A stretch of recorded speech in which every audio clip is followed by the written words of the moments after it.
noite a todos os demais aí. Boa noite, professor. Vamos ver se o senhor Boa consegue noite, fazer professor. milagre e fazer Anderson falar. Everson. É difícil, é difícil. Foi. Mas Everson tá com problema na garganta, gente. É por isso que ele não tá falando. Manda ele fazer mímica. Ele estava respirando lá um negócio, não estava botando no nariz lá no tubo lá. Tipo. Aí ele Ixi. Aí já tá melhor, já. Ele só melhorou porque pastor. viu o Anderson. A Everson não fica sem falar na tua aula, não. Ele Eu gosta. provo. Se não Everson, falar na tua aula, tá doente mesmo, viu? Com força.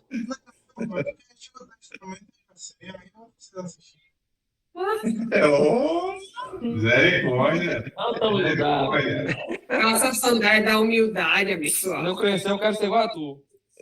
Você vai ser meu discípulo. Com certeza. Vou colocar a sua relação dos presentes aqui, viu? Ele falou o quê? Se quer ser o quê? Everson, seja o quê? Como é que tá falando lá? Seja...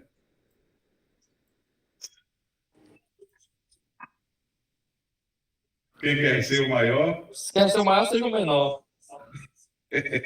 Isso aí. Nietzsche, em Assim Falou Zaratustra, ele diz bem assim, né? Aquele que quer ser o primeiro, tome o cuidado para não ser o último. Ele inverte É mais a fala de forte, né? Jesus.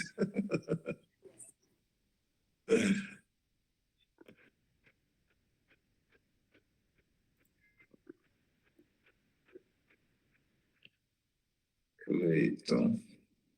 Agora. E... Gerson.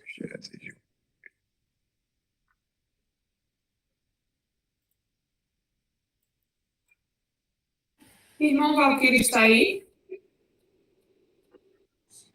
Ai, irmão Suede, tô vendo o irmão aqui. Eu queria fazer a pergunta sobre o capítulo 8 de João, que ele disse que foi depois do século terceiro, foi isso, meu irmão? Ou quarto? Quarto. E tu tem noção por que foi depois do século quarto que colocaram o capítulo 8? O porquê disso? Será que é porque no capítulo falava sobre a mulher adúltera, alguma coisa assim, relacionada à mulher? Não sei, lá vem eu. Não sou feminista não, viu? Mas tem um pouquinho de... Depois eu mando para a senhora no privado. Ah, Tá bom? perfeito. Combinado.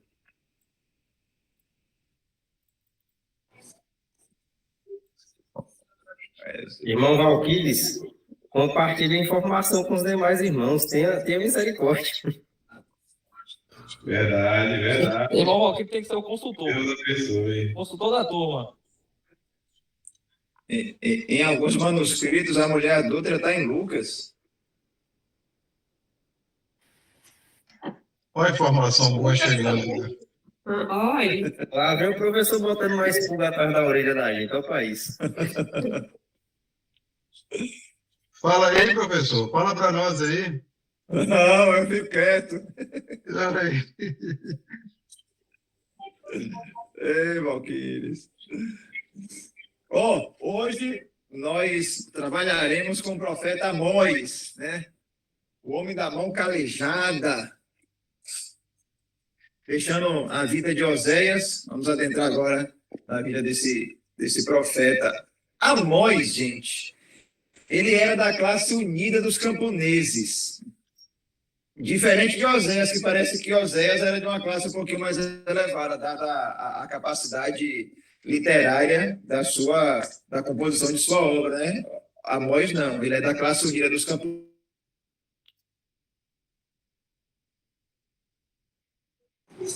Já travou. Oi, Travou, professor Pedro.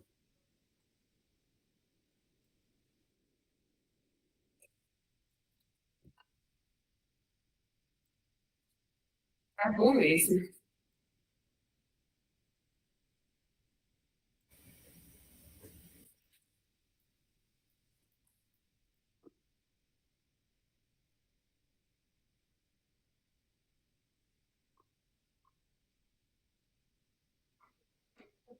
Parece que hoje a internet não vai colaborar muito, não. Cheguei de sair.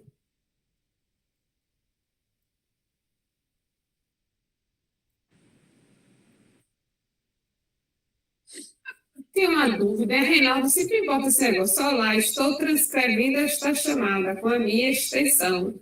Sei o que é o quê? Aplicativo que tem aquela aula toda.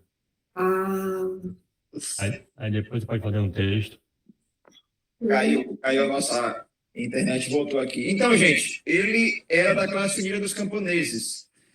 E como trabalhador, ele dispunha de meios próprios de subsistência. Amós, ele não era um profeta profissional. Ele mesmo vai dizer isso. Quem puder ler, Amós 7, do 12 ao 14. Bora ver isso aqui? Amós 7, 12 ao 14.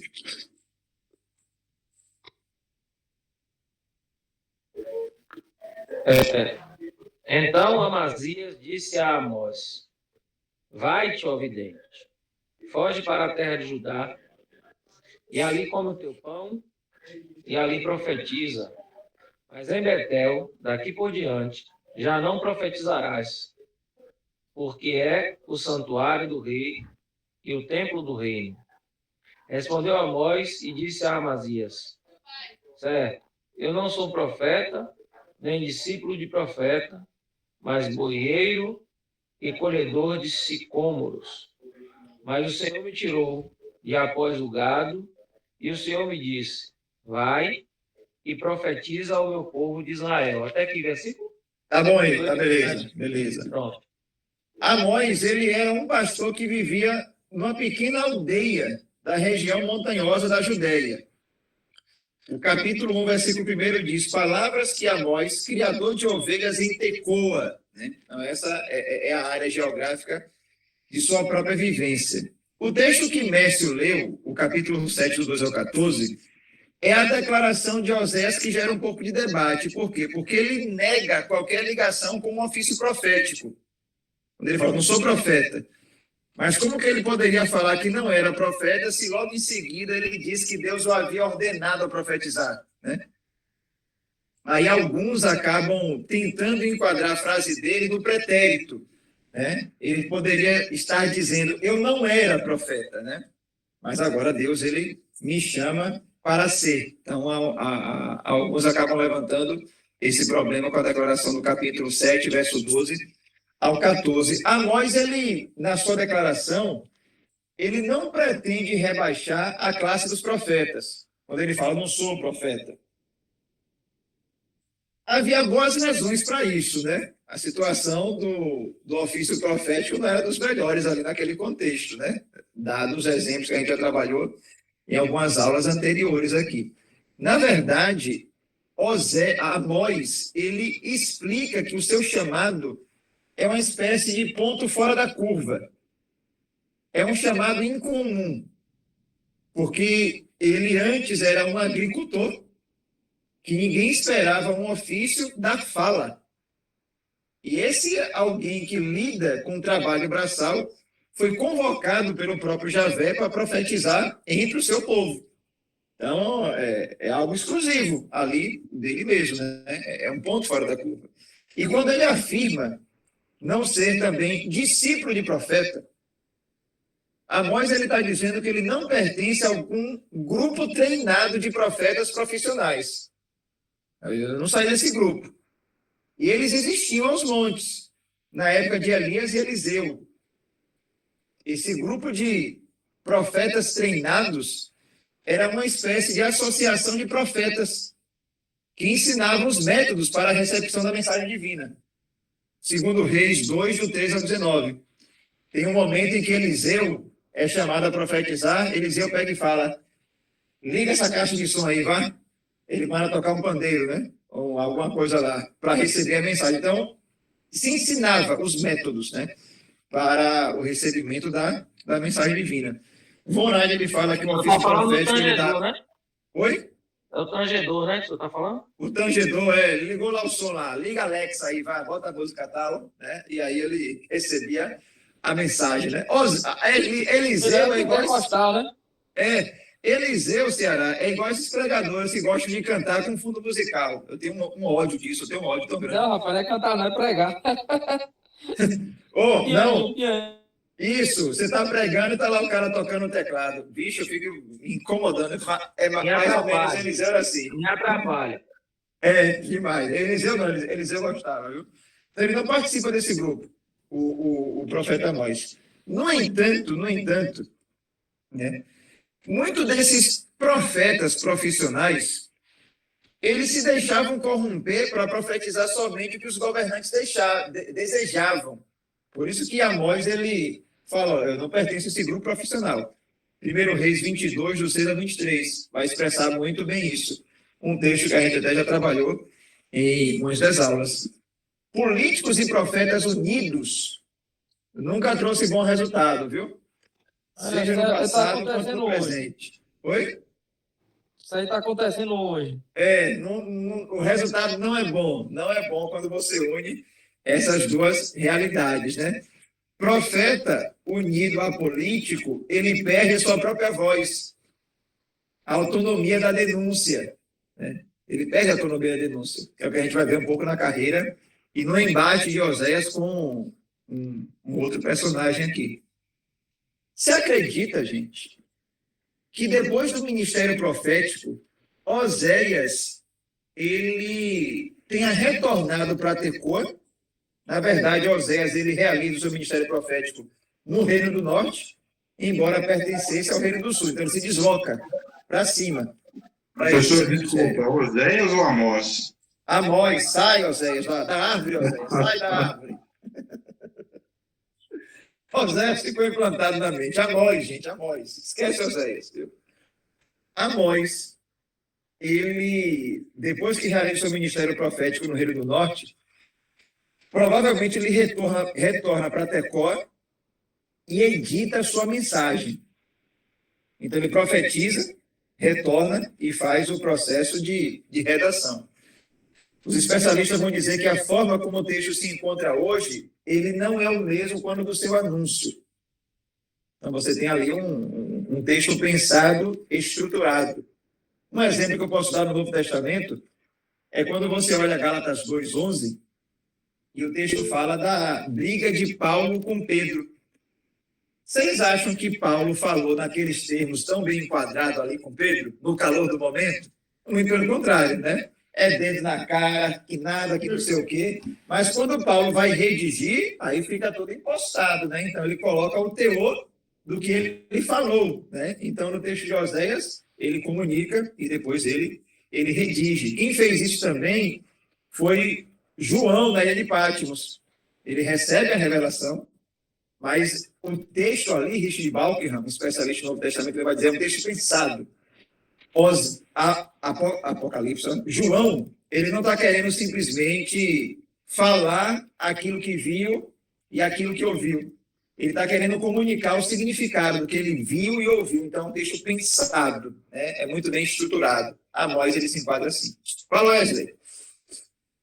Professor, por Amós ser de uma origem tão simples, tão simplória, eu não sei como é a questão, se o senhor vai entrar nisso, se realmente foi ele que escreveu ou ele pediu, ditou para alguém escrever. Tem essa possibilidade? Porque por ele ser tão simples, será se ele tinha capacidade de escrever, redigir? Uma boa pergunta, né? Oséias, ele já pertencia, né? Amós, por ser de uma classe trabalhadora, é bem provável que não é impossível o uso de algum escritor profissional, né, para redigir o processo da sua redação. Mas a informação exata, assim, não tem como nós termos, né? Mas o texto ele foi trabalhado após o seu anúncio, né? Então, você vai ter um processo de redação posterior ao que foi proclamado. Mas, assim, professor, uma boa discussão de monografia aí, viu? No caso aí que o irmão Wesley falou, eu só complementar uma coisa aí. No caso, assim, quando a mensagem dele passou a ter crédito, a partir de quando? Houve cumprimento imediato das profecias ou demorou um tempo?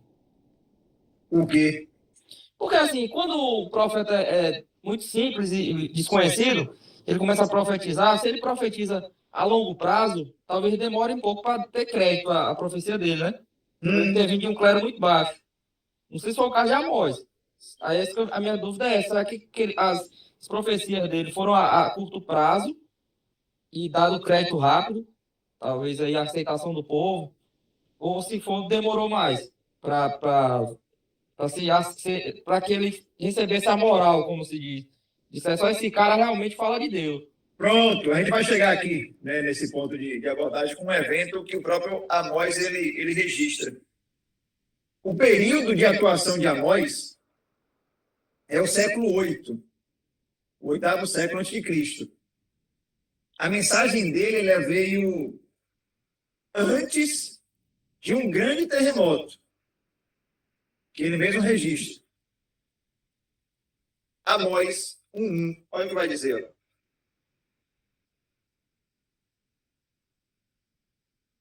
Amós 1:1.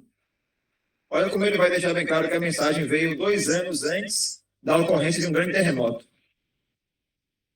Palavras que em visão vieram a Amós, que era entre os pastores de Tecoa, a respeito de Israel nos dias de Uzias, rei de Judá, e nos dias de Jeroboão, filho de Joás, rei de Israel, 2 anos antes do terremoto.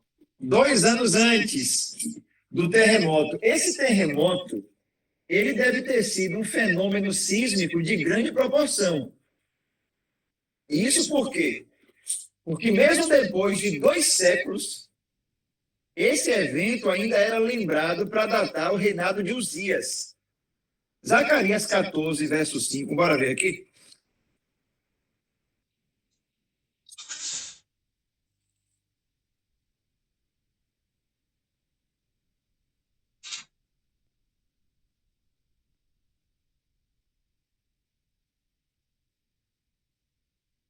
Pessoal, só uma coisa que eu lembrei aqui antes que eu me esqueça. Esse Jeroboão é o Jeroboão II, correto? Isso. Porque o Jeroboão I é aquele do início da divisão do reino, não é isso? Aqui é o perturbado. 14:5, Zacarias.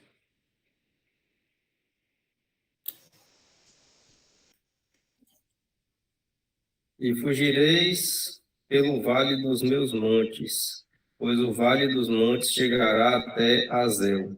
E fugireis assim como fugistes diante do terremoto nos dias de Uzias, rei de Judá. Então virá o Senhor, meu Deus, e todos os santos contigo. 2 séculos depois, o evento ainda é lembrado. Você vai ter evidências de um evento dessas proporções no ano 760 a.C. Alguns enquadram elementos de evidência. Amós, aparentemente, predisse o terremoto. Aparentemente. Quando você vai ler o capítulo 9, verso 1. Olha só, 9:1 de Amós.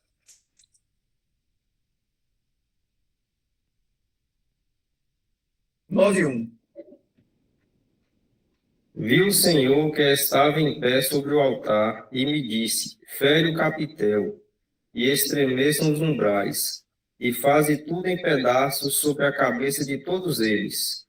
E eu matarei a espada até o último deles. Nenhum deles conseguirá fugir, nenhum deles escapará. Olha como está na NVI, ó. Bata no topo das colunas para que tenham os umbrais, façam que elas caiam sobre todos os presentes. Pode ser uma referência a esse terremoto, que provavelmente pode ter sido uma indicação do próprio Oséias. Se foi, o terremoto responde à pergunta de Ceará, autenticou seu chamado como verdadeiro profeta. Então, olha, Oséias, o bicho é retado, velho. Falou mesmo. Amós. Oséias também é retado, mas em outro sentido, né? Amós. Então, o cara falou e aconteceu mesmo. Então, pode ser uma autenticação do seu chamado profético. Uma coisa interessante da carreira de Amós é que o desenvolvimento do comércio internacional que acontecia no Reino do Norte trouxe riqueza. Trouxe muita riqueza. Só que essa riqueza, infelizmente, provocou injustiça e avareza. Segundo Reis 14:25, bora ver aqui. A gente tem que enquadrar um profeta, né, para compreender a sua mensagem. Né? Segundo Reis 14:25. Alguém lê que eu não achei ainda não.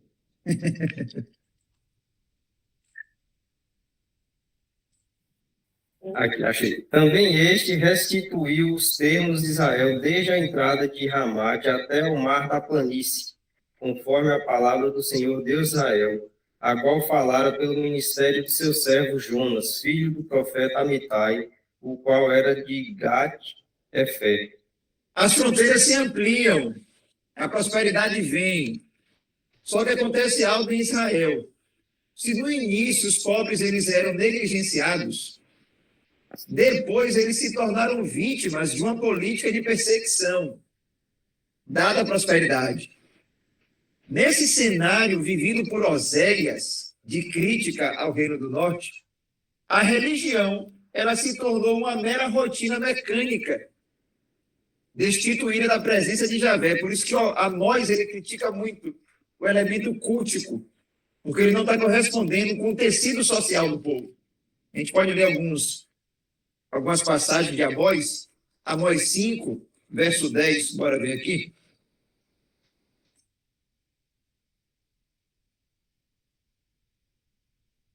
Professor, só um comentário que eu percebi, falando a respeito da preocupação do profeta com o cumprimento. Eu não acho que necessariamente essa era uma preocupação deles, porque você vê Jeremias mesmo, ele profetiza algo que ele sabe que parte daquilo ele não iria viver, mas nem por isso ele tinha medo do descrédito, né? Eu acho que eles cumpriam a vontade de Deus e eles falavam aquilo que tinham que falar, independente se aquilo iria cumprir naquele tempo ou não, né? Sim, não. Assim, o profeta, o verdadeiro, não estava preocupado com isso, porque o elemento do ministério profético não é somente preditivo, mas é uma chamada de atenção ao povo diante da sua vida, de acordo com os termos da aliança. Então, nesse sentido, não havia essa problemática. Agora, quando havia o elemento de predição e o horizonte era curto, né, aí você tinha essas questões bem de apontar a realidade do ofício. Oséias 5, verso 10 e seguinte, olha o que vai dizer. Ó. Vocês odeiam aquele que defende a justiça no tribunal e detestam aquele que fala a verdade. Vocês oprimem o pobre e o forçam a dar-lhes o trigo. Por isso, embora vocês tenham construído mansões de pedra, nelas não morarão. Embora tenham plantado vinhas verdejantes, não beberão do seu vinho. Pois eu sei quantas são as suas transgressões e quão grandes são os seus pecados. Vocês oprimem o justo, recebem suborno e impedem que se faça justiça ao pobre nos tribunais. Por isso o prudente se cala em tais situações, pois é tempo de desgraças. Então ele condena o tecido social. Parece que Israel se tornou uma máquina do mal, né? A cidade que era para gerar justiça diante dos termos da aliança fomenta a opressão, né? É como se Israel vivenciasse a realidade do que é a Babilônia no Antigo Testamento. A ausência de justiça, opressão, idolatria, imoralidade, né? Fala, Mércio. Está parecendo com a política de um país que eu conheço. Parece um pouco, mas eu acho que não tem relação não, filho. Acho que não tem, não. O significado do nome de Amós parece que tem relação com a sua chamada, né, professor? Porque estava olhando aqui, o significado quer dizer carregador de fardos, né? E aí é como se fosse fardo, na verdade, essa chamada. Né? Não falo só a chamada, na verdade, a mensagem, né? Porque você pregar para pessoas que está aberta a te ouvir, beleza, mas você pregar para pessoas que está fechada a mensagem, não deve ser fácil. Não, é um peso, né? É um peso. Por isso que ele fala, vocês detestam aquele que fala a verdade. Ele está falando de quem aí? Quem é o detestado? Né? Dele mesmo. Ele mesmo. Então, bem por aí. Olha como ele vai falar o capítulo 4:1. Ó. Ouçam esta palavra, vocês, vacas de Baçã, que estão no Monte de Samaria. Vocês que oprimem os pobres e esmagam os necessitados. E dizem aos senhores deles, tragam bebidas e vamos beber. O Senhor soberano jurou pela sua santidade. Certamente chegará o tempo em que vocês serão levados com ganchos e os últimos de vocês com anzóis. O juízo virá. Né? O juízo virá com Pessoal, esse... falando de mulheres? Alguns falam que sim, mas aqui pode estar relacionado à classe favorecida, né? Toda a classe favorecida, economicamente próspera, né? E que não faz uso daquilo que tem em abundância para benefício daqueles que nada têm. Né? Então, pode estar incluído toda uma classe de pessoas. Quem não quer falar? Ô, professor, eu ia fazer um comentário aqui. No livro de comentário bíblico que tem,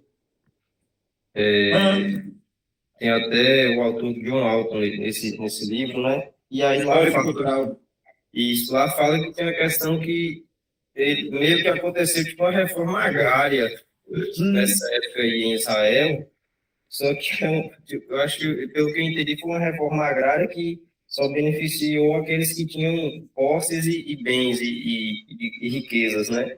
E o povo ficou meio que em uma miséria social, digamos assim, né? Eu estava refletindo aqui, eu acho que faz sentido Deus ter tirado Amós de lá de Judá e ter levado para Israel, porque meio que a palavra se cumpre, né? Não há profeta sem honra, senão na sua própria terra, né? Então, foi tirado um profeta de outra terra para ir profetizar. Só que esse profeta, ele vem de uma classe minorizada. Por quê? Porque se fosse tirado um profeta de uma classe abastada, talvez esse profeta não iria entender a mensagem na pele, como Amós entendia, porque Amós era de uma classe minorizada, né? Então ele sabia o que o povo de Israel e o que Deus estava falando, né? Então ele sentia na pele. Talvez seja até por isso, né? Que É uma boa observação essa sua, porque assim como Oséias, né? Amós, ele vivencia a sua mensagem na prática. Então, como uma classe de trabalhador, ele deve ter sofrido injustiças em todo o tecido que ele condena agora, né? Ele deve ter sofrido. Então, ele sabe realmente do que ele condena. Ele não fala de alguém que conhece porque está ouvindo ou por algum elemento teórico, mas por vivência, né? é isso. Fala, Wesley. Ô, professor, até então o senhor falou da questão da desigualdade, né, da injustiça que estava tendo, mas também acho que, se não me engano, né, que já tem um tempinho que eu li o livro de Amós, mas tem uma passagem lá que diz que ele tem um entreveiro até com um dos sacerdotes, né? Vamos chegar. Acho que isso também vai de encontro um pouco com o que Firmo acabou de comentar, né? Ele sai de Tecoa ali para ir para o norte, mas justamente por esse também, digamos, essa decadência, né? Dos sacerdotes, dos profetas na própria terra. Então, Deus é obrigado a importar, né? Trazer de fora, porque os de dentro estavam tudo corrompido, né? Não tinha um missionário autóctone, né? Teve que pegar de outro local, isso mesmo, Wesley. Dada a degradação do ofício, né? Já em Israel ali também. Boa reflexão. Agora, o Sueli, eu estava só vasculhando rapidinho, o John Alton, ele coloca as mulheres abastadas, né? Nesse sentido aí, um foco, né? Os vacas de Baçã, né? Da classe alta.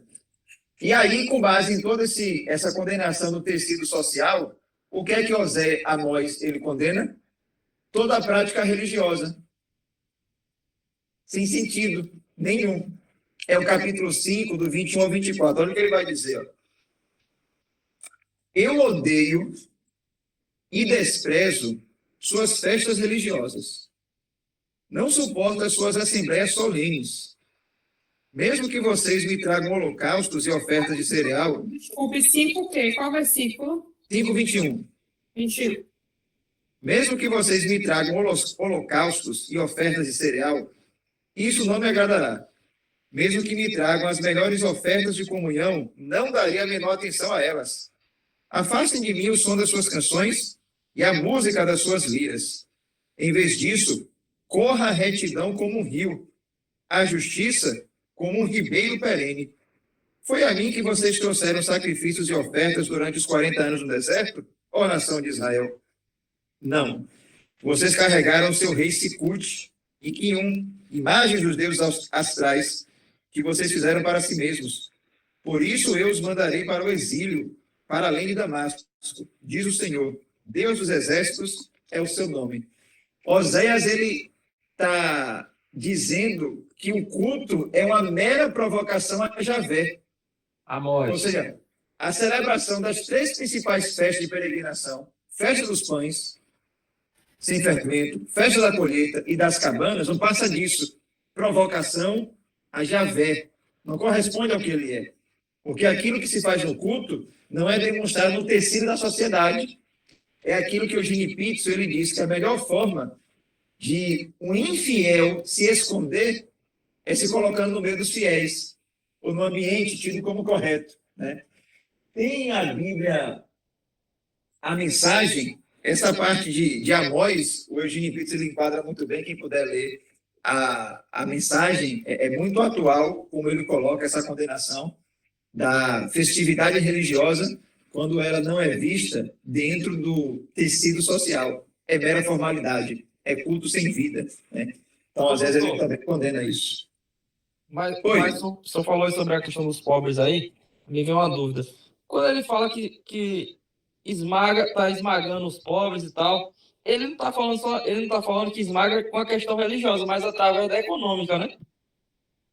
Isso, toda injustiça, tanto que ele fala, ó, ninguém fala ou defende o pobre no tribunal, muito pelo contrário. Você não está descobrindo a verdade, você está forjando. Então, existe toda uma injustiça perpetrada pela estrutura do Estado ali. Entendi. É um mal sistêmico que Amós ele condena. Qualquer semelhança é mera coincidência, né? Com o tempo que Parece se muito com a discute. Inquisição. Se enquadra em muito tempo, né? Século XVI, século XXI e por aí vai. É por isso que já foi dito que o mal, ele não é uma linha que separa nós e eles. O mal é uma linha que passa dentro de cada um de nós, né? Então, o mal ele não escolhe lado, ele se espalha realmente em todas as vertentes. O mal ele não tem um lado, ele quer que todos os lados estejam com ele, né? Então, ele vai realmente se espalhando. Como se espalhou em Israel, condenado ao que condena Oséias. Né? Amós, gente, Amós. Fala, filho. Ô, professor, essas, digamos assim, essas denúncias que Amós faz, né, a relação ao Estado de Israel, né, nessa época aí, é o que eu digo Estado, assim, o Estado social e espiritual de Israel, é meio como se ele estivesse denunciando uma arrogância religiosa que o povo de Israel tinha naquela época, né? Eles estavam com uma certa estabilidade política e financeira e tal, então alguns estavam bons, uma vida boa e tal, então, assim, tanto a parte ali da nobreza, né, a questão do rei e todos ali que estavam em volta dele, mais alguns abastados, é como se estivesse usando a Deus como se fosse uma bengala, um amuleto, né, aquela coisa espiritual, mas ao mesmo tempo como se fosse digamos assim, um suporte, um apoio, né? É como se Deus fosse um apoio para eles que estavam sustentando eles ali naquela situação, então para eles estavam bom daquele jeito, estava tudo muito certo, e eles continuaram se acomodando naquilo ali e foi fazendo as práticas religiosas meio que para cumprir tabela, digamos assim, para não perder esse apoio que Deus dava a eles, digamos assim. Eu sinto como se esse povo nessa época tivesse uma arrogância espiritual religiosa, digamos assim. Ah, Deus é o nosso Deus e Ele cuida de nós e nós estamos bem, entendeu? E eles achavam que não viria nenhum juízo sobre eles. E aí Amós vem e fala, né, que eles serão cativos, né, em terras além de Damasco, né? Então, o que parece que o povo de Israel naquela época, eles estavam meio que acomodados, como se estivessem apoiados, sendo sustentados por Deus, mas sempre ali naquele rito espiritual superficial, digamos assim, né? E já vinha de muito tempo e parece que nessa época isso se intensificou. Isso, é bem nesses termos. Você pega, por exemplo, Jeremias, no capítulo 7, quando Jeremias fala, ó, vocês estão no lugar correto, que é o templo, vocês estão com o linguajar correto, este é o templo do Senhor, mas a vida está toda errada. Vocês estão aqui para continuarem fazendo as mesmas práticas pecaminosas. Então, é muito desses termos a condenação de Amós. E assim, parece que eles não conseguiam enxergar que os profetas estavam advertindo que o juízo viria, e eles não conseguiam enxergar até o dia que o juízo veio. E isso eu trago para os dias atuais, porque a gente fica falando da vinda de Jesus e às vezes parece que é algo tão distante, e às vezes a gente comete na nossa própria caminhada cristã algumas, digamos assim, algumas incoerências, né, na nossa vida. Eu estou falando a gente de modo geral, né, o povo cristão de modo geral. E acaba deixando passar despercebido, né? E, assim, a gente tem que estar ciente, né, de que assim como o juízo veio para o povo daquela época, o juízo de Cristo virá um dia, né? E a gente tem que lembrar de pregar isso para as pessoas e para nós mesmos todos os dias. Isso, filho. E enquadrando a sua fala dentro do nosso contexto de cristãos evangélicos, Antônio Grunenweg, um especialista em Antigo Testamento, ele explica um pouco da história de Israel, dizendo bem mais ou menos assim, que fé e confiança idólatra são muito é muito difícil de separar uma coisa da outra, porque são semelhantes. E aí podemos estar confundindo fé com mera confiança idólatra. Ou seja, está tudo ocorrendo muito bem em minha vida, os meus planos estão sendo realizados, então acho que Deus, ele está comigo, né? É o que aconteceu com o povo de Israel. E a voz fala, Deus não está não, né? Deus não está não. Então, é bem por aí. Fala, Mércio. Professor, assim, no comentário de filme foi muito inteligente e me fez lembrar o Asaf, né? No Salmo 73, Asaf, né? Vê aquela falsa sensação do ímpio. E olha que a gente está falando aí dos crentes, né? Não estamos falando do povo de Deus, não estamos falando nem do ímpio, né? Essa falsa sensação de prosperidade, né? É aquela questão, né? A pessoa, às vezes, está bem financeiramente, está com a saúde boa, as coisas aparentemente, né? Tá tudo certo, mas se a pessoa não está bem com Deus, a coisa não está bem. Né? Então, a gente não pode se deixar levar, principalmente naquilo que a gente vê, né? Que as coisas que são vistas, realmente, elas são passageiras. Assim, a circunstância à minha volta, ela pode transmitir uma mensagem equivocada. Por exemplo, você pega Jeremias, dá tudo errado na vida do cara, velho. Deus não está com ele, não? Mas claro que está. Né? Você pega a vida de outros personagens, está tudo dando certo. Não, mas Deus está com ele? Não está não. Né? Então, essa questão da interpretação do entorno, ela pode ser meio que transmitir uma mensagem equivocada. Israel pegou a mensagem equivocada, né? Quando olhou para o seu entorno. A natureza da mensagem de Amós, depois dessas observações iniciais, o que a gente pode aprender? Amós, ele se dirige ao Reino do Norte com uma mensagem, no mínimo, impactante. No mínimo. Né? E, no pior dos cenários, difícil de ser aceita. Difícil de ser aceita. Amós 7, verso 10 e 11, olha o que acontece. Ó. Então, o sacerdote de Betel, Amazias, que o Wesley tinha falado, enviou esta mensagem a Jeroboão, rei de Israel. Amós está tramando uma conspiração contra ti no centro de Israel. A nação não suportará suas palavras. Amós está dizendo o seguinte: Jeroboão morrerá à espada, e certamente Israel irá para o exílio, para longe da sua terra natal. Amazias está falando, abre o olho, velho. Tem alguém aí que vai tá criando problema, né? Ele está tentando contra o próprio templo e o reinado. Então, imagine a dificuldade de alguém vindo de fora trazer um anúncio de juízo para um contexto no qual ele sequer era um dos seus habitantes, né? Então, a mensagem dele era impactante, difícil de ser aceita.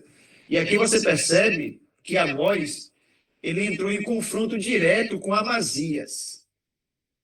Esse perturbado aqui. Amazias, ele era sacerdote. E essa nomeação de sacerdote era uma nomeação política no Reino do Norte.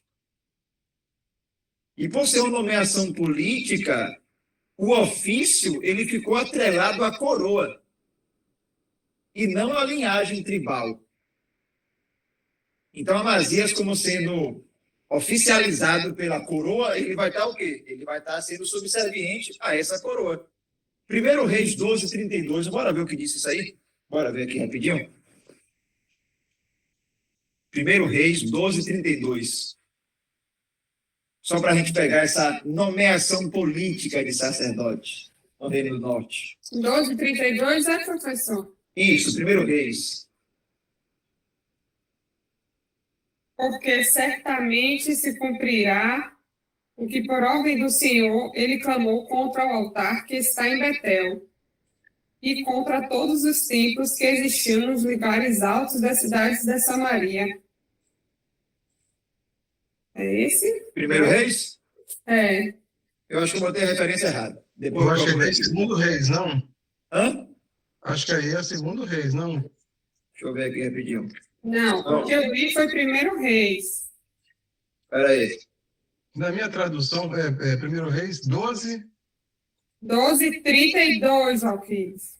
Jeroboão também anunciou que a festa anual seria realizada em Betel no primeiro dia de novembro, semelhante à festa realizada em Judá, e ofereceu sacrifícios aos bezerros que tinha feito. Também estabeleceu sacerdotes nos altares idólatras. Isso mesmo. Também estabeleceu lá sacerdotes nos seus altares idólatras, ou seja, um ofício de nomeação política, né? Então você tem ali alguém no elemento religioso atrelado ao aspecto político. O que é que Betel se torna aqui? Betel vai se tornar um santuário estatal. Amós capítulo 7, verso 13, olha o que vai dizer, ó. Não profetize mais em Betel, Amazias, dizendo, porque este é o santuário do rei e o templo do reino. Olha a confusão de realidades aqui. Ou seja, Agora o senhor está onde, professor? Amós qual? já voltei para Amós aqui, Amós 7, verso 13. O santuário em Betel ele se torna um santuário estatal por causa desse tipo de nomeação política. Tá vendo? Não profetize mais em Betel. É Amazias falando. Olha, mas ele mandou ele fugir. Porque este é o santuário do rei e o templo do reino. Amazias, gente, ele está protegendo, está preocupado em proteger o santuário de Betel, porque protegendo o santuário de Betel, quem é que ele protege? O rei que o nomeou, né? Então, ele não está preocupado com a verdade. Amazias está preocupado com o interesse da realeza. Uhum. E ele É está igual aquela preocupado história com que o cargo fala, né? dele também. Oi? Com o cargo dele. Com o cargo dele, isso. Ele está preocupado também com o cargo dele, né? E depois com a realeza. Bem nesse sentido. Em Amós, nós estamos vendo aqui a tragédia de dois santuários. Amós 4:4. Olha só. Você tem a tragédia de dois santuários. Vão a Betel e ponham-se a pecar. Olha a ironia de Amós. Uhum. Vão a Gilgal e pequem ainda mais. Ofereçam seus sacrifícios cada manhã, os seus dízimos no terceiro dia. Ou seja, aquilo que o povo estava fazendo, achando que era culto, a voz do quê? Não pode ir lá. Vá para continuar pecando mais. Então você tem uma tragédia de dois santuários. E esses dois santuários, tanto de Gilgal quanto de Betel, eles possuíam uma rica tradição na história de Israel. Esses santuários, eles estão associados aos nomes de Abraão, Jacó e José. Só dar algumas referências aqui, aí vocês anotem e olhem em casa. Gênesis 12:8. Gênesis 28, 10 ao 22 e Josué 4, 19 e 20. Gênesis 12, 8. 28, 28, do 10 ao 22. 10. E Josué, 4, 4, 19. do 19 e 20. 19 e 20. A gente percebe com essa tragédia desses dois santuários, que tem essa rica tradição, uma coisa. A glória do passado de nada serve se o momento atual não preserva nada de sua história. Ficar se vangloriando do que passou. Repete aí, que essa frase, a glória do passado. De nada serve se o momento atual não preserva nada de sua história. A glória do passado de nada serve se o momento atual não preserva nada de sua história. É Betel e Gilgal aqui. Oséias, agora aqui é Oséias mesmo, gente. Oséias, ele fez a mesma condenação em relação a Gilgal que Amós está fazendo. E pode conter aqui uma declaração assombrosa por parte de Oséias da rejeição de toda a monarquia em seu início. Quando o próprio Oséias também condena Gilgal. Aqui a gente vai voltar um pouquinho para Oséias. Olha só o que vai dizer Oséias 9:15. Alguém lê para mim, por favor, aí.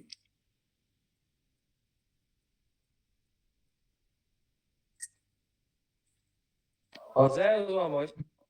Não, agora é Oséias mesmo. Oséias 9:15. Porque Oséias faz uma condenação de Gilgal e Amós ele também condena o local, né? Toda a maldade deles se acham em Gilgal. Olha aí. Foi ali que comecei a odiá-los, por causa da maldade das suas ações. Eu os expulsarei da minha casa. Não os amarei mais. Todos os seus príncipes são rebeldes. Quando você ouve, lê novamente isso, Hélio, só para a gente prestar atenção. Aí agora Oséias que está falando. Isso. Toda a maldade deles se acha em Gilgal. Foi ali que comecei a odiá-los. Por causa da maldade das suas ações, eu os expulsarei da minha casa. Não os amarei mais. Todos os seus príncipes são rebeldes.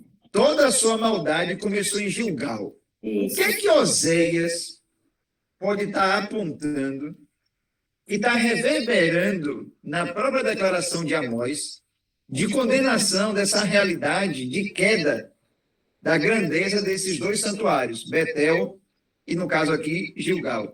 Olha só, toda a sua maldade começou em Gilgal. Sabe o que foi que começou em Gilgal?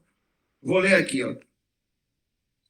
Então o povo disse a Samuel: quem foi que perguntou: será que Saul vai reinar sobre nós?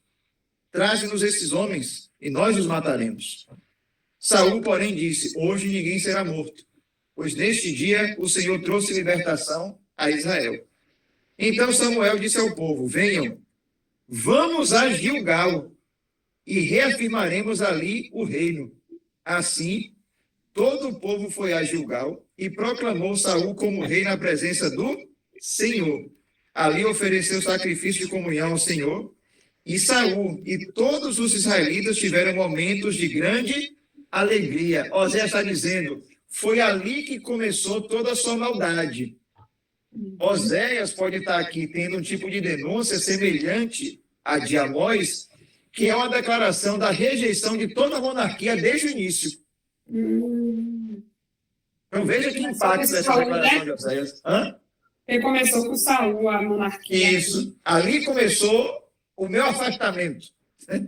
Ali começou a maldade de cada um de vocês, Ou Oséias aqui ele pode estar trazendo algum tipo de conotação que seja mais contemporânea à sua própria história, ou ele pode estar fazendo esse tipo de referência. Condena a monarquia desde o seu início, na forma como ela se deu. Professor? Oi. Eu estava refletindo aqui enquanto você estava falando, na minha cabeça fez sentido, né? Não sei se você vai entender, porque assim, até mais ou menos a época de Samuel, o povo de Israel vivia em tribos, né? Aí depois da época de Samuel ali, teve a transição com Saul e tal, e depois começou a ter a monarquia, e se eu não me engano, até Samuel que faz essa questão, né, que fala que o rei pegará seus filhos, cobrará impostos, essas coisas. Então, assim, você vê que até aquela época ali, o povo de Israel era mais ou menos igual. Não tinha um melhor do que o outro. Aparecia um juiz que fazia uma determinada coisa em um determinado período, mas pronto. Depois começou a ter a monarquia e começou alguns se enriquecerem e outros empobrecerem demais. Então está parecendo que eles estão falando não só da questão espiritual, mas também dessa questão social, né? Eles estão julgando que esse mal começou lá atrás e veio só aumentando e só aumentando não só a questão da disparidade social, mas também a questão do afastamento espiritual, né? Eles foram cada vez mais se afastando de Deus, e aí os próprios reis que conduziam esse afastamento do povo cada vez mais. Chegou ao ponto de separar os reinos e gerou bom fazer altares, né, e tal. Então, assim, a gente vê como essa questão da monarquia realmente parece que se tornou meio que uma maldição, assim, para o povo de Israel, né? De lá para cá, né? Até Jesus vir e reinar de novo, digamos assim, né?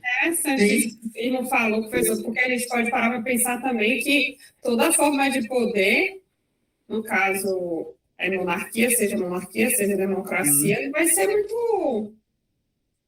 Não vai... O mal, ele não tem espectro político, o mal. Né? O mal se espalha, né? O mal ele se espalha, né? Em qualquer vertente de poder. Ele vai se espalhar em poder dentro da igreja, ele vai se espalhar em poder na política, em poder em qualquer ambiente. Houve estrutura de poder, o mal ele tenta corromper, né? É por isso que Jesus ele inverte, né, a realidade da sua comunidade. É o primeiro que vai ser o último. Quem quiser ser o maior, seja realmente o menor. Esqueça a busca de grandeza na minha comunidade. Jesus fala, esqueça isso, né? Porque aqui é diferente. Isso aí você tem lá fora, aqui não. Então, Jesus ele acaba alertando para isso. Né? Parece que a gente não aprendeu ainda, né? É verdade, professor. Fala, Mércio. Você vê que o próprio Deus falou com Samuel para Samuel atender a voz do povo, mas advertir o povo solenemente. Ó, advirta ele, viu? Atenda, mas advirta. Mostra para ele o que é que vai suceder, o que vai acontecer. Tu acha que o povo ouviu? O povo nem ouviu a advertência de Samuel, velho. Só para a gente fechar isso aqui, pessoal, a religião estatal ela é condenada por Amós em toda a sua estrutura idólatra. A religião estatal ela é marcada por idolatria. Por qual razão a religião estatal ela se mantém? Porque o ofício sacerdotal, sendo nomeação política, nunca vai condenar o Estado, vai sempre reafirmar suas posições. É o que acontece com o Reino do Norte aí, né? Com esse tipo de confusão de realidades. Quer falar, Pedro? Não, porque eu estava lembrando aqui da história que a gente está da história do cristianismo, e isso a gente vai ver que vai acontecer séculos mais tarde na igreja cristã de novo, né? A partir lá da época de Constantino e tal, que a igreja vai se relacionando cada vez mais com o Estado e meio que vira essa bagunça de novo na vida do povo de Deus, digamos assim, né? Essa questão dessa mistura da questão da religião com o Estado e dos governantes, e o governante indicava quem seria o bispo de tal lugar e tal, e por aí vai, a gente vê a história se repetindo, e como você falou, parece que a gente nunca aprende. Veja que quando a igreja fez uso do poder, ela acabou sendo uma versão espelhada daqueles que a perseguiam séculos atrás, né? Agora somos nós que perseguimos, né? Fez uso da máquina do poder. E aqui, gente, é engraçado, para não dizer que é trágico, que essa religião estatal sendo condenada por Amós, um profeta anônimo de Judá já havia profetizado contra o santuário em Betel. 1 Reis 13, do 1 ao 5. Amós, que também era de Judá, está vindo agora um século depois. revivendo a mesma experiência, só que no reinado de Jeroboão II agora. Então, um século antes, já tinha subido alguém do norte, do sul para o norte e condenado aquele santuário. Amós agora revive a mesma fala, a mesma experiência, só que agora no reinado de Jeroboão II. Sabe o que é Amazias? Amazias, ele é o sacerdote real. E a religião estatal, ela não admite críticas, diga-se de passagem. Porque o elemento divino e humano está completamente distorcido e confundido. Não se admite críticas. E aí eu acho, tem uma experiência que conta isso em Rostoshedd, né, para a gente não confundir cristianismo com a religião civil, né? E parece que tem algumas confusões quando o elemento do cristianismo acaba se imbricando em realidades políticas. E o cristianismo deixa de ser uma voz de condenação daquilo que é errado para se tornar uma voz de apoio de muleta. E aí você não tem a verdadeira religião cristã, mas sim uma religião estatal, né? Um exemplo que eu posso dar aqui, Russell Shedd, ele fala de um missionário que esteve pregando em uma conferência, e aí ele falou bem assim: quantos de vocês estão orando para que os americanos que foram sequestrados sejam libertados no Irã? Todo mundo levantou a mão. Aí depois ele perguntou: quantos de vocês estão orando para que a população do Irã seja libertada das amarras de Satanás? Ninguém levantou a mão. Aí o missionário falou: isso é a prova de que vocês são mais americanos do que cristãos. Ou seja, é uma religião civil, é uma religião estatal, não é cristianismo. Acontece com os americanos, acontece com a gente tem que estar alerta nesse aspecto, né, para não confundirmos a nossa fé em Jesus com mera religião civil, né? Então, fiquemos atentos e ouçamos mais o profeta Amós. E aí eu fecho a nossa aula hoje, e na próxima a gente trabalha as contribuições do profeta Amós, né? Que a gente pode pegar de boas ideias teológicas de Amós em sua mensagem. Me passa a referência que você falou do profeta anônimo e 1 Reis 13, do 1 ao 5. 13 1. 13. 1 13. 13, do 1 ao 5. É bem interessante, professor. Obrigado. Ou seja, você teve um profeta anônimo e agora nós estamos um nominado, né? Que é Amós. Isso. Muito bom. Ele não fala o nome, ele diz que veio em nome de Deus. O nome dele é esquecido na história. Alguma pergunta, pessoal, sobre o que a gente abordou aqui?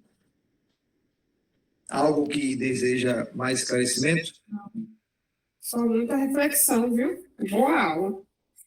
Amós, ele é fora da curva, é fora de órbita, né? Ô, professor, o senhor falou aí Pois será. dos poderes aí, entendeu? Do questão do poder, né? Aí eu tava pensando aqui uma coisa, que eu até preguei isso outro dia na igreja, não sei se o pessoal me interpretou errado, mas pela aula eu vi que não estava muito, eu não estava muito errado. O que acontece? Tem uma coisa hoje que eu observo, que a igreja hoje ela não está buscando o poder de Deus, ela está tentando adquirir poder pelas vias políticas. Algumas igrejas, não são todas, né? Há exceções. Você vê que antigamente a igreja ela esperava mais de Deus, né? Buscava mais de Deus, aquela coisa. Hoje eu percebo que recorre-se a muitas questões políticas. Ah, tá tendo um problema na igreja, não vamos orar não, vamos falar com o prefeito. Vamos procurar o político fulano. Parece muito com o caso lá de Amós lá, né? Ô, Ceará, o que acontece muito também, por exemplo, se a gente encontra hoje um político ou um partido dizendo que foi escolhido por Deus para fazer a sua vontade, isso é sinal babilônico, né? Isso deve ser criticado e condenado pela igreja, porque o único grupo que Deus escolheu para fazer a sua vontade aqui se chama igreja, né? Sim, verdade. Então, a gente não pode confundir esse tipo de discurso, né? Isso é, na verdade, cooptar uma realidade divina para um determinado segmento, né? Isso deve ser condenado, né, pela igreja. Não confunda. Evangelho é evangelho, né? E não diz respeito ao que vocês realmente tentam fazer. E a conversão de um político não acrescenta em nada à igreja. assim como a conversão de nenhum popstar. Não acrescenta em nada à igreja, né? Ou seja, a igreja ela é formada realmente por pessoas transformadas pelo poder do evangelho. E Eugene Peterson, ele cita duas questões interessantes de Jesus e Paulo, que quando eles estiveram diante de figuras políticas, é praticamente um desdém. Jesus diante de Pilatos, ele não fala, nossa, Pilatos, né? Não, estava doido para te ver, homem. É um desdém, ele fica quieto, não fala nada. Paulo, da mesma forma, eles não falam, nossa, que grande oportunidade, agora vai ser um trampolim para a mensagem do evangelho. Não, eles têm um completo desdém para esse tipo de figura. E aí, Eugene Peterson, ele acaba dizendo, né, se a gente acaba agindo de outra forma, parece que a gente está andando na contramão do que a igreja realmente agiu na época dos apóstolos. Né? Boa. Ô, professor, Oi. eu estava lendo aqui o que você falou, e no versículo 7 tem uma coisa interessante. O rei disse ao homem de Deus, vem comigo para casa e conforta-te, e te darei um presente. E o rei pediu para ele restaurar a mão, né? Pediu para que rogasse a Deus para que a mão dele voltasse ao normal, e voltou. Aí o rei falou com ele, né? Vem para a minha casa e dar-te um presente. É como se ele estivesse tentando comprar a intercessão do profeta a Deus, né, através de presentes e bajulações, digamos assim, né? Que é o que a gente vê muito acontecendo hoje, né?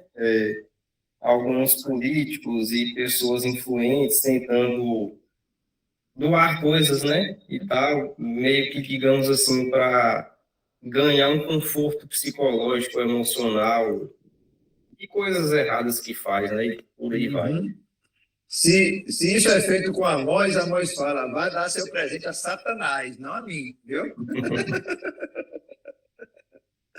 Vou fazer a relação dos presentes aqui. É intencional, né, filho? Tudo do político ele é intencional. Não tem nada do político sendo um fim que não seja com intenções, com interesse. Prêmio sem estopa não tem não, meu amigo. Não existe. Olha só, viu? Vou aqui citar o nome. Se eu esquecer algum, me diz aí. Ademir, Adson, Belinda, Bruno, Caio, Cleiton, Everaldo, Everson, Firmo, Gerson, Getro, Giliardi, Gilmário, Jorge, Magdiel, Marcos Bonfim, Nécio, Paulo Henrique, Reinaldo, Suede, Valquíris, Veranice e Wesley. Fiquei sem citar algum nome? Não. Pronto. Reinaldo, nos traga uma palavra de oração? Agradecidos pela observação que fizemos aqui da carreira e mensagem de Oséias, nessa primeira parte. Amém. Pai Santo, Pai querido, obrigado, Senhor. Obrigado por mais este dia, obrigado por mais essa aula. Nós te pedimos, Pai, aquele entendimento que nos falta, hein? Que esteja concedendo a cada um de nós. Assim como tu diz nas tuas escrituras, que nós temos dificuldade e procuremos, busquemos o Senhor. Continua conosco, continua nos ajudando a entender a tua palavra, a compreender o que tu queres para cada um de nós. Obrigado por tudo, perdoa nossas faltas, fortalece a nossa fé em nome de Jesus. Amém. Amém. Pessoal, boa noite. Amém. Bom final de semana. Amém. Até quinta. Boa noite. Bom final de semana, Valeu. Um abração aí para todo mundo.